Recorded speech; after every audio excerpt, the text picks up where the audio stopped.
اور دنیا کی زندگی تو ایک کھیل اور مشغلہ ہے، اور بہت اچھا گھر تو آخرت کا گھر ہے، یعنی ان کے لیے جو اللہ سے ڈرتے ہیں۔ کیا تم سمجھتے نہیں؟ اللہ پوچھے گا کہ تم زمین میں کتنے برس رہے؟ وہ کہیں گے کہ ہم 1 روز یا 1 روز سے بھی کم رہے تھے، شمار کرنے والوں سے پوچھ لیجئے۔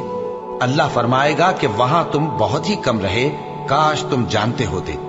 کیا تم یہ خیال کرتے ہو کہ ہم نے تم کو بے مقصد پیدا کیا ہے، اور یہ کہ تم ہماری طرف لوٹ کر نہیں آؤ گے؟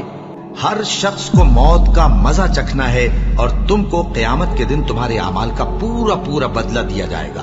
تو جو شخص دوزخ سے دور رکھا گیا اور بہشت میں داخل کیا گیا، وہ مراد کو پہنچ گیا۔ اور دنیا کی زندگی تو دھوکے کا سامان ہے، اور جن لوگوں نے اپنے دین کو کھیل اور تماشا بنا رکھا ہے اور دنیا کی زندگی نے ان کو دھوکے میں ڈال رکھا ہے، ان سے کچھ کام نہ رکھو۔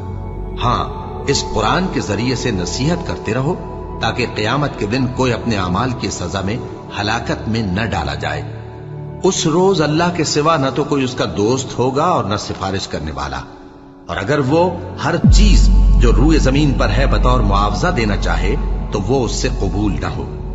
یہی لوگ ہیں کہ اپنے اعمال کے وبال میں ہلاکت میں ڈالے گئے، سو ان کے لیے پینے کو کھولتا ہوا پانی اور دکھ دینے والا عذاب ہے، اس لیے کہ کفر کرتے تھے۔ مال اور بیٹے تو دنیا کی زندگی کی رونق و زینت ہیں، اور نیکیاں جو باقی رہنے والی ہیں وہ ثواب کے لحاظ سے تمہارے پروردگار کے ہاں بہت اچھی اور امید کے لحاظ سے بہت بہتر ہیں۔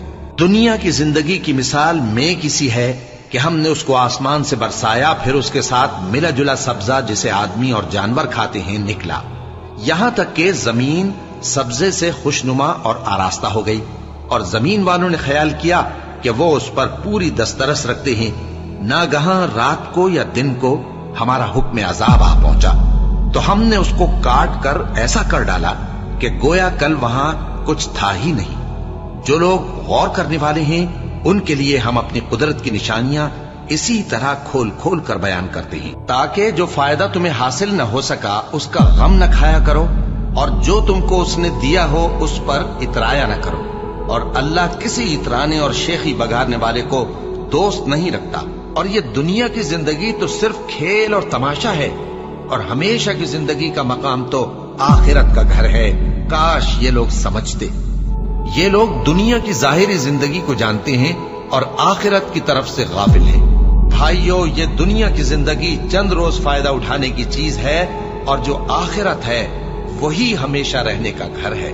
ہم نے تمہارے لیے موت کو مقرر کر دیا ہے، اور ہم اس بات سے عاجز نہیں کہ تمہاری طرح کے اور لوگ تمہاری جگہ لے آئیں اور تم کو ایسے عالم میں جس کو تم نہیں جانتے پیدا کر دیں۔